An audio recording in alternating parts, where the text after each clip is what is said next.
అందం, ఆరోగ్యం, ఆత్మవిశ్వాసం అనూస్తో సాధ్యం. ట్రాన్స్ఫర్మేషన్ సర్వీసెస్ పైన ఫ్లాట్ 50% డిస్కౌంట్. అనూస్ సిన్స్ 1982. నమస్తే రమగారు. నమస్తే జయ. రమగారు, ఒక విషయం అండి. ఏంటంటే ఎప్పుడు మన ఇద్దరం మీరు స్టోరీస్ చెప్తూ ఉంటారు, రకరకాల విధానాలుగా మనం మాట్లాడుకుంటూ ఉంటాం కదా. ఒక మెయిల్ వచ్చిందండి నాకు. వాళ్ళు పాపం పేరు చెప్పడానికి ఇష్టపడట్లేదు, కానీ ఈ ప్రశ్న మీ ముందు పెట్టమన్నారు. దీనికి సమాధానం వాళ్ళు కోరుకుంటున్నారు మీ వైపు నుంచి. ఏంటంటే ఎక్కడి నుంచి రాశారో కూడా నేను చెప్పను, వాళ్ళ మ్యాటర్ మాత్రం చెప్తాను. వాళ్ళ అత్తగారు విపరీతంగా వేధిస్తున్నారట. నాకేం చేయాలో తెలియట్లేదు, బయటికి వెళ్ళలేకపోతున్నాను, ఎవరికి చెప్పుకోలేకపోతున్నాను. ఇలా వేధించే అత్తలకి ఏం చేయాలి, ఎలాగూ దీనికి ఏమన్నా పరిష్కారం సూచించండి, ఒకసారి రమగారికి ముందు ఈ ప్రశ్న ఉంచండి అనేసి పర్సనల్గా మెయిల్ పెట్టారు. డీటెయిల్స్ అయితే ఉన్నాయి, కానీ ఎట్టి పరిస్థితుల్లో వాళ్ళ పర్సనల్ కదా అది. రమగారు, డామినేటింగ్ అత్తగారులు అంతే కదా? అవునండి. డామినేటింగ్ అత్తగారులు లోకంలో చాలామందే ఉంటారు. డామినేటింగ్గా ఉండే మనస్తత్వం ఉన్నవాళ్ళు అత్తగారులైనా కోడళ్ళైనా డామినేట్ చేస్తూనే ఉంటారు. వాళ్ళ పద్ధతి అంతే అది. ఇప్పుడు ఆవిడ డామినేటింగ్గా ఉంటుంది, ఆవిడ పద్ధతి ప్రకారమే ఇల్లు నడవాల్సి దానికి ఆవిడ భర్త కుమారుడు ఇద్దరు ఒప్పుకుంటేనే ఈ డామినేషన్ నడుస్తుంది. అంటే ఈ అమ్మాయి మామగారు ప్లస్ ఈ అమ్మాయి హస్బెండ్ అంతే. ఇప్పుడు నేనేదో అరుస్తాను, అవతల వాడు వింటే కదా, అవతల వాళ్ళు వింటేనే. ఇప్పుడు కోడళ్ళు లొంగి ఉండటం వేరే కదా. ఆ ఇంట్లో ఉన్న మగవాళ్ళిద్దరూ ఈ డామినేటింగ్ లేడీ తాలూకు డామినేషన్ని ఒప్పుకుంటూ ఉంటే సాగుతుంది. కోడల్ని అదుపులో పెట్టాలని భావించే అత్తగారులు కోకొల్లలు. అలాగే అత్తగారులని అసలు ముందు నుంచి వదిలించేసుకోవాలని, వాళ్ళ ఆస్తంతా గుంజుకుని వాళ్ళని బయటికి తోసేయాలనుకునే కోడళ్ళు కూడా కోకొల్లలుగానే ఉన్నారు, ఇద్దరు ఉన్నారు. ఇప్పుడు వీళ్ళ గురించి మాట్లాడంగానే మీరు ఇలా మాట్లాడితే మా కోడలు సరైనది కాదు, మీరు ఇలా మాట్లాడితే ఎలా అని ఫీల్ అయ్యే అత్తగారులు కూడా కనపడతారు. అందుకే నేను ఒక ప్రశ్ననే తీసుకొచ్చాను కదా మీ ముందు, ఆ విషయం మాట్లాడదాం. దానికి సంబంధించి ఎవరైనా మనకి ఇట్లా పర్సనల్ గా మెయిల్ కానీ వాళ్ళ ప్రాబ్లమ్ మనకు చెప్పుకుంటే మనం దాని గురించి కూడా డిస్కస్ చేద్దామండి. ప్రెజెంట్ అయితే అత్తగారి గురించి మాట్లాడుకుందాం. ఈ డామినేషన్కి ప్రధానమైన కారణం ఏంటంటే స్థాన బలిమి. ఆవిడ చేతిలో డబ్బు ఉండటము, లేకపోతే ఆస్తి ఉండటము, అది కాకపోతే ఈ భర్త కుమారుడు ఆవిడ చేతిలో ఉండటం, వాళ్ళు ఆవిడ మాట వినటం, దానివల్లే ఇలాంటి మనస్తత్వాలు డెవలప్ అవుతాయి. పైగా మనకి ఒక సిద్ధాంతంగా కొన్ని అలవాట్లుగా ఉంటాయి జయ. పెళ్ళవగానే ఆడపిల్లలు భర్త ఇంటికి రావాలి, అత్తవారితోటి ఉండాలి, అత్తవారి బాధ్యత అమ్మాయిదే. ఇది నిజం, ఇందులో అనుమానం ఏమీ లేదు. ఎందుకంటే ఇప్పుడు అత్తవారి తాలూకు ఆస్తిపాస్తులన్నీ భర్తతో పాటు ఈ అమ్మాయే అనుభవిస్తుంది కదా. అతని సంపాదన అంతా ఈ అమ్మాయి, ఆ అమ్మాయికి పుట్టబోయే పిల్లలదే. కాబట్టి బాధ్యత, హక్కు ఉన్నప్పుడు బాధ్యత తీసుకోవాలి న్యాచురల్లీ. ఇది మనకు అలవాటైపోయింది, మన పందా అదే, మనకి వివాహ వ్యవస్థ ఇలా ఉంది, మన పద్ధతి. అయితే ఇప్పుడు ఈ పద్ధతి ఇలా ఉన్నప్పుడు బయట నుంచి ఒక అమ్మాయిని తెచ్చినప్పుడు ఆ అమ్మాయిని పూర్తిగా మన కాలు కిందే పెట్టుకోవాలి, మన చేతి కిందే ఉండాలి, దాని పిలక మన చేతిలో ఉండాలి, ఇలాంటి భావాలు ఉండటం వల్ల అదేమంత మంచిది, తెలివైంది, సమర్థనీయమైన విషయం కాదు నిజానికి. దానివల్ల నీ కొడుక్కి సంతోషం ఉండదు. నువ్వు ఏం కావాలని కుమారుడికి వివాహం చేసేవో, భార్య కావాలి అతనికి, ఆ భార్య అతను బాగా ఉండాలి, వాళ్ళకి పిల్లలు పుట్టాలి, నీ వంశాభివృద్ధి జరగాలి, నీ కొడుక్కి ఒక తోడు ఉండాలి లైఫ్ లాంగ్ నువ్వు లేకపోయినా. అది కదా తల్లుల ఆలోచన. ఇప్పుడు ఈ వచ్చిన అమ్మాయిని దాన్ని విరిచి పొయ్యిలో పెడతాను, దాన్ని కాల్చుకు తింటాను అంటే అమ్మాయి ఎట్లా అతనికి ఇది చేస్తుంది? పైగా ఈ అమ్మాయి కాదు, ఇంకో అందగత్తెని తెస్తావు, అదైనా అంతేగా. ఎవరైనా కోడలే, ఎవరైనా తప్పదు, తమ మాట వినేలాగా చేసుకోవాలి. కూర్చోమంటే కూర్చోవాలి, నుంచోమంటే నుంచోవాలి, వాళ్ళు చెప్పిందే కరెక్ట్ అని అనాలి, కరెక్ట్ అనాలి, కరెక్ట్గానే బిహేవ్ చేయాలి.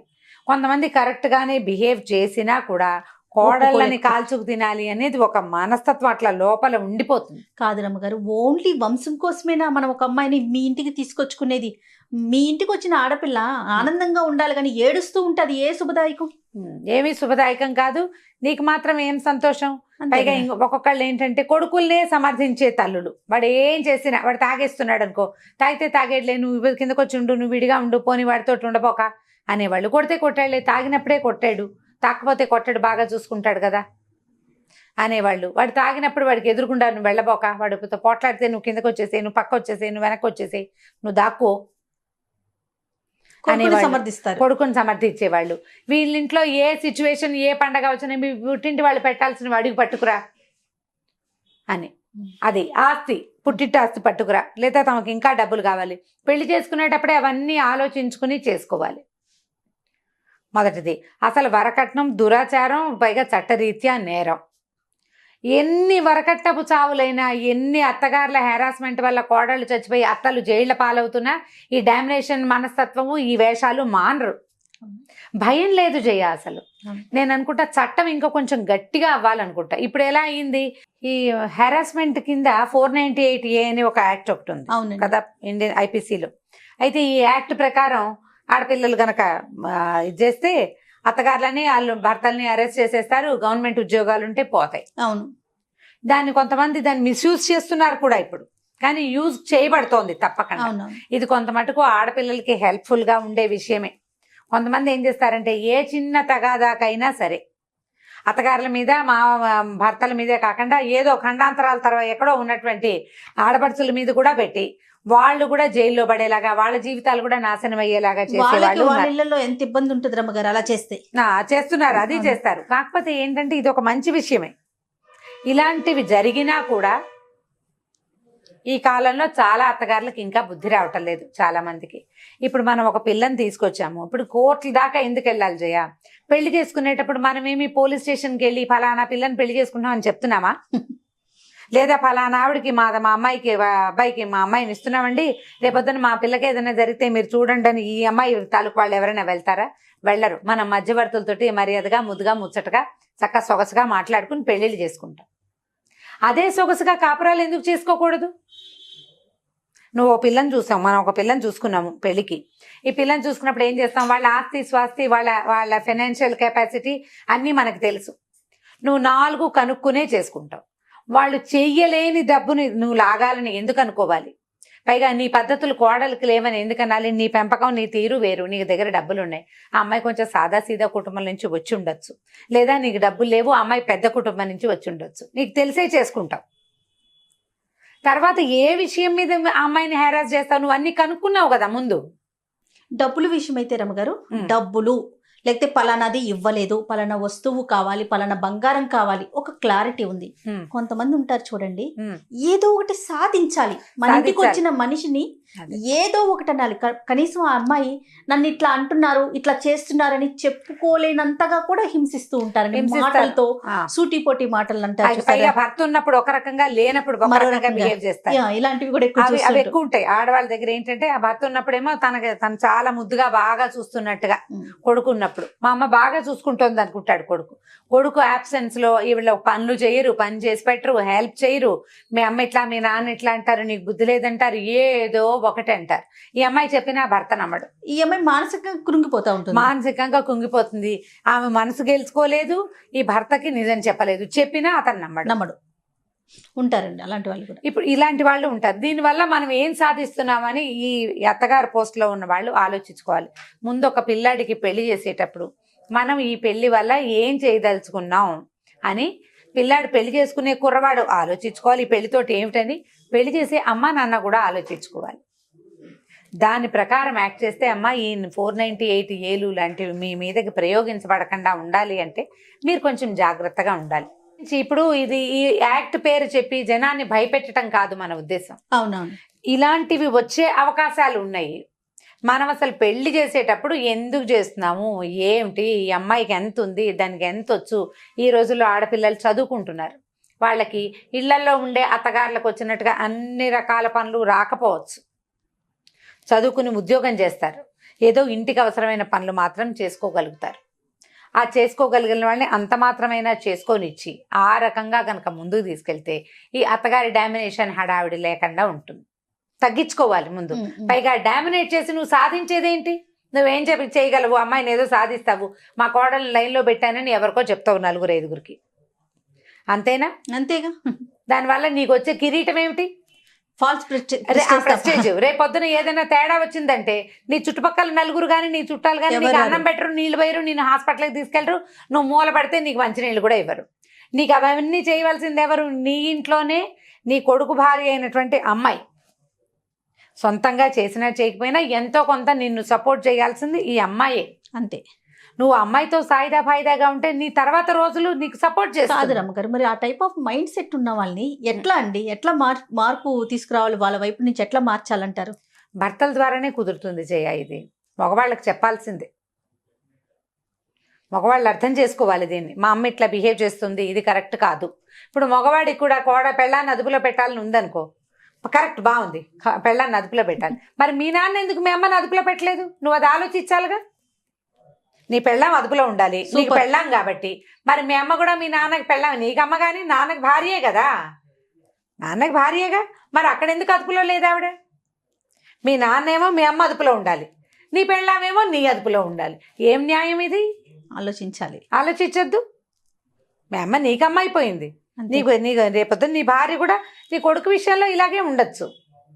అమ్మ గొప్ప కానీ పెళ్ళామే కదా. మరి పెళ్ళాలు అదుపులో ఉండాలంటే అమ్మ పెళ్ళామే, పెళ్ళామే ఇద్దరు భార్యలే కదా. ఈవిడ అదుపులో ఉండాల్సిందే. మా అమ్మ ఇష్టం, మా అమ్మ మోనార్కు, మా అమ్మకి ఇష్టం లేదు కాబట్టి నువ్వు మీ ఇంటికి వెళ్ళకూడదు, మా అమ్మకి ఇష్టం లేదు కాబట్టి నువ్వు బజార్ రాకూడదు, మా అమ్మకి ఇష్టం లేదు కాబట్టి నువ్వు ఉద్యోగం చేయకూడదు, మా అమ్మకి ఇష్టం లేదు కాబట్టి నువ్వు రెండోసారి పిల్లల్ని కనకూడదు, మా అమ్మకి ఇష్టం లేదు కాబట్టి నువ్వు బతకూడదు. ఎలా? అమ్మకి ఇష్టం లేకపోతే నాన్నతో కూడా మాట్లాడకుండా ఉండొచ్చు, నీ భార్య మాత్రం నీ మాటే వినాలి. అదే, ఇలాంటి కండిషన్స్ కూడా ఉంటాయి. అవి ఉంటాయి. ఇవన్నీ కూడా జయ, నేను ప్రతిసారి ఒక పాయింట్ చెప్తా, అందరికీ కోపం వస్తుంది, నీకు కూడా ఒళ్ళు మండుతుంది. ఇప్పుడు మగవాళ్ళు కీలకం. ఆవిడ డామినేటింగ్గా బిహేవ్ చేయడానికి భర్త ఒప్పుకోవటం, కుమారుడు ఒప్పుకోవటం, ఈ రెండు కారణాలు. నేను సపోర్ట్ చేస్తాను రమ్మగారు, కరెక్ట్, మీ పాయింట్ కరెక్ట్. ఇది ఇప్పుడు వాళ్ళు గనక నువ్వు ఇలా ప్రవర్తించద్దు, ఈ అమ్మాయి వెళ్ళిపోతుంది, ఎట్లా నా పెళ్ళిని నేను బచాయించుకోవాలమ్మా, ఎందుకు ఇట్లా బిహేవ్ చేస్తావు, అసలు ఎక్కడ తప్పు జరుగుతుందని మాట్లాడాలంటాను. పెళ్లిళ్ళు చేసే ముందే ఆలోచించుకోవాలి జయ, ఇవన్నీ కూడా కూలంకషంగా. తర్వాత గొడవలు వస్తున్నాయి అనుకో, ఆ అమ్మాయిని తల్లిని భర్తలు ఇద్దరు అంటే మామగారు భర్త కూర్చోబెట్టి మాట్లాడుకోవాలి. ఇప్పుడు ఈ తల్లుల డామినేట్ చేసే అత్తగారులకు తోడు కొద్దిగా ఆడపడుచులు తెలివితేటలు కూడా కొంత ఉన్నాయనుకో, ఇక అంతే సంగతి. ఇంకా ఎక్కువ. కొంతమంది ఏం చేస్తారంటే, కూతురు ఉందనుకో, ఒక కొడుకు కూతురు ఉంటే అన్ని పూసకొచ్చినట్టు కూతురికి రోజు ఫోన్ చేసి చెప్తారు. ఆ అమ్మాయి ఏదో బోధిస్తుంది, ఆ అమ్మాయి ఐడియా ప్రకారం తల్లిని వెనకేసుకొస్తారు. న్యాచురల్, అన్నయ్య కాపురం చెడగొట్టాలని ఏం ఉండదు అందరికీ, కానీ తల్లిని వెనకేసుకొస్తారు. నువ్వే కరెక్ట్ అంటారు, తల్లి ఇంకా రెచ్చిపోతుంది. ఏది ఏమైనా నువ్వు కుమారుడితోటి ఉండాలి, మన తాలూకు పద్ధతి అదే. చచ్చిపోతే నెత్తి కొడుకే పెట్టాలి, ఏ తద్దినమో పెడితే వాడే పెట్టాలి, కూతురు పెట్టేది లేదు. ఎందుకంటే కూతురు చేతిలో ఏముండదు, కూతురు నీ గట్టిగా మాట్లాడుతుంది, కూతురు ఇంట్లో ఆధ్వర్యం అంతా కూతురు భర్తది ఉంటుంది జనరల్గా, అంతే కదా. ఇక్కడ నీ కొడుకున్నట్టే, ఇక్కడ మనం ఉన్నట్టే అక్కడ కూతురు అత్తగారు కూతురు భర్త వాళ్ళ హైరాన్ హెచ్చుగా ఉంటుంది. ఆ అమ్మాయి నీతో ఫోన్లో మాట్లాడుతుంది కానీ నిన్నేం ఉద్ధరించదు, అంతే కదా జరిగేది. ఇప్పుడు అమ్మాయి ఇప్పుడు మాట్లాడుకుని ఆ తెలివితేటలన్నీ మరి నువ్వు కోడల మీద ప్రదర్శిస్తే ఎట్లాగా? ప్రతి అత్తగారు మొట్టమొదట తెలుసుకోవాల్సింది ఏంటంటే, నాకు 2 పిల్లలు ఉన్నారు, లేదా 2 కుమారులు, లేదా ఓ కుమారుడు ఓ కుమార్తె, 2 కుమార్తెలే ఉన్నారు అనుకుందాం. వీళ్ళతోటి మనం ఎట్లా చేయాలి అనేది ప్లాన్ చేసుకోవాలి మొదట. ఒక అమ్మాయి ఉంటే అబ్బాయి సంగతులన్నీ అమ్మాయికి చెప్పకూడదు. అబ్బాయి ఇంట్లో ఏం జరుగుతున్నా నువ్వు హ్యాండిల్ చేసుకోవాలి దాన్ని. కూతురుకి చెప్పి ఆమె సలహా తీసుకుందామని అనుకోవద్దు. ఆ అమ్మాయి ఇప్పుడు నీకు 50-60 ఏళ్ళు నీకుంటే కూతురికి 25-30 ఏళ్ళు ఉంటాయి. ఆ పిల్ల ఐడియాలు ఎలా వర్కౌట్ అవుతాయి? కావు. ఆమె తెలివితేటలు వేరుగా ఉంటాయి. ఒకవేళ 2 అబ్బాయిలే ఉంటే ఈ అబ్బాయి ఇంట్లో విషయం ఆ అబ్బాయి ఇంట్లో చెప్పద్దు, ఆ అబ్బాయి ఇంట్లో విషయం ఈ అబ్బాయి ఇంట్లో చెప్పద్దు. 2 అమ్మాయిలే ఉండి 2కి వివాహాలు అయిపోయి ఉంటే గనక ఈ అమ్మాయి గొప్పదని ఆ అమ్మాయికి చెప్పకూడదు, ఆ పిల్ల చాలా మంచిదని ఈ పిల్లకి చెప్పకూడదు. ఏ పిల్లని ఆ పిల్లని సెపరేట్గా ఉంచుకుని వాళ్ళిద్దరు కలుసుకున్నప్పుడు వాళ్ళు కలుసుకుంటారు. మీరు జాగ్రత్తగా హ్యాండిల్ చేస్తే ఫ్యూచర్ బాగుంటుందమ్మా. ఇప్పుడు మనం ఏం చేస్తున్నాము, ఈ ఓల్డ్ ఏజ్ హోమ్స్ ఎక్కువైపోతున్నాయి, పిల్లలు చూడలేదని పిల్లల్ని తెగతిట్టిపోస్తాం. పిల్లలదే కాదు ఆ సమస్య, పిల్లలది కొంత ఉంటే పెద్దవాళ్ళు కూడా ఇలా కాల్చుకు తింటే బాగా సతాయించి, నువ్వు బాగా గట్టిగా ఉన్నన్నాళ్ళు నువ్వు సతాయించి తిట్టిపోసి ఎక్కిరిచ్చి దాన్ని ఏదో ఒకటని డామినేట్ చేసి పని రావట్లేదని తిట్టిపోసి అన్ని రకాలుగా అమ్మాయి ఫ్యామిలీని ఎక్స్ప్లాయిట్ చేస్తే నీకు ఓపిక తగ్గిన నాడు వాళ్ళు నిన్ను వదిలించుకుంటారు. చూడాలనిపించదు కదా. చూడాలనిపించదు కదా. బాగా చూసిన అత్తగారులన్నీ కూడా వదిలించుకునే రోజు ఇది. కాబట్టి ఈ డామినేటింగ్ వ్యవహారాన్ని కొంచెం తగ్గించుకుని అమికబుల్గా ఎవరి జీవితం వాళ్ళు జీవిస్తూ ఉంటే ఎవరి దారిని వాళ్ళం హాయిగా ముందుకెళ్ళిపోతాం. దీన్ని ఆలోచించాలి. ఇది రేపొద్దున నా ఫ్యూచర్లో ఎట్లా నా సంగతి, నేను ఎవరి మీద డిపెండ్ అయి ఉంటాను. ఎమోషనల్గా డిపెండెన్సీ కావాలి, ఫిజికల్గా డిపెండెన్సీ అవసరపడుతుంది. ఫైనాన్షియల్ డిపెండెన్సీ చెప్పనే అక్కర్లేదు. చాలా సంబంధ బాంధవ్యాలు నెరపకపోయినా కనీసం అమ్మాయిని చిన్నబుచ్చకుండా ఉంచితే. అవును, ఇప్పుడు మనం ఈ పాయింట్ మాట్లాడంగానే జనం ఎట్లా రియాక్ట్ అవుతారంటే కొంతమంది అదేంటండి అత్తగారులైనా డామినేట్ చేసేది, మీరు ఇలా ఒకవైపే మాట్లాడారు అని బాధపడతారు. అదే చెప్పాను. కోడళ్ళు డామినేటింగ్ కోడళ్ళని గురించి కూడా దీనికి బ్యాక్ టు బ్యాక్ ఇంకొక వీడియో చేద్దాం. ఇది కూడా యాక్చువల్గా అందరికీ తెలిసిన విషయమే. ఒక ఆవిడ పర్సనల్గా మనకి ఇచ్చి దయచేసి మీరు మాట్లాడండి దీని గురించి చెప్పండి అని అడిగారు కాబట్టి ఆ సందర్భానుసారం మాట్లాడాము. మీరన్నట్లుగా కోడళ్ళకి సంబంధించి కూడా చేద్దాం. అందరి వైపు నుంచి మాట్లాడతాం కదా మనం. అవును, కాబట్టి ఇది నేర్చుకోవాలి. ఇది మనం మొదట తెలుసుకోవాల్సింది ఏంటంటే మనం పెళ్ళి ఎందుకు చేస్తున్నాం అబ్బాయికి, ఆ వచ్చిన అమ్మాయిని మనం ఎందుకు అడ్జస్ట్ అవ్వలేము. దీని కాదు ఇంకో బంగారు కొండ తెచ్చినా అది పరా ఇంటి బిడ్డ. ఆ అమ్మాయి పద్ధతులు అమ్మాయికి ఉంటాయి, అంతే. అమ్మాయి అలవాట్లు కొన్ని ఉంటాయి, అవి ఇవి అడ్జస్ట్ అవ్వడానికి టైం పడుతుంది. మనం కూడా ఇదివరకు ఇలాగే కష్టపడ్డాం మొదట్లో, తర్వాత అడ్జస్ట్ అయ్యాం. ఈ అమ్మాయి కూడా అడ్జస్ట్ అయ్యేందుకు టైం ఇద్దామని కనుక మీరు కొంచెం పెద్ద మనసుతో ఆలోచిస్తే ఈ సమస్యలు రాకుండా ఉంటాయి. వచ్చే వీడియోలో డామినేటింగ్ కోడళ్ళ గురించి మాట్లాడదాం మనం. తప్పకుండా రమ్మగారు, దీనికి ప్రశ్న అక్కర్లా, మనమే చేసేద్దాం. తప్పకుండా, నేను అది అందాం అనుకున్నాను. రైట్, నమస్తే రమ్మగారు. నమస్తే జయ.